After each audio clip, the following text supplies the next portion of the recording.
Hi friends, তো আজকে একটা নতুন ভিডিও নিয়ে চলে এসেছি। তো দেখো এখন 1:45 বাজে, আমার সব রান্না কমপ্লিট হয়ে গেছে। তো দেখাই তোমাদেরকে, এই হচ্ছে আমার রান্না। সব রান্না করেছি আমি আজকে।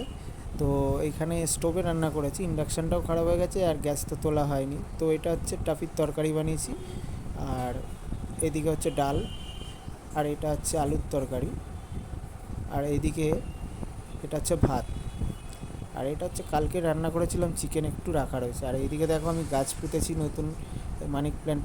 আর এইদিকে তুলসী গাছ আছে, দেখো কি সুন্দর সুন্দর পাতা উঠছে নতুন নতুন। আর এই তুলসী গাছ আছে। আর এদিকে দেখো এটা হচ্ছে অ্যালোভেরা গাছ, আর এইদিকে আবার একটা মানি প্ল্যান্ট আছে। তো এবারে টাফিকে দেখাই, চলো। টাফি বসে আছে, খাবে বলে, খিদে পেয়ে গেছে, ওকেও খেতে দেবো। আর ওইদিকে দিদা শুয়ে রয়েছে, তো ওনাকেও খেতে দেবো। তো আজকের ভিডিওটা এইটুকুনি, দেখা হচ্ছে পরের ভিডিওতে। তো তোমরা চ্যানেলটাকে সাবস্ক্রাইব করে দিও, লাইক করে দিও ভিডিওটাকে, আর কমেন্ট করতে ভুলো না।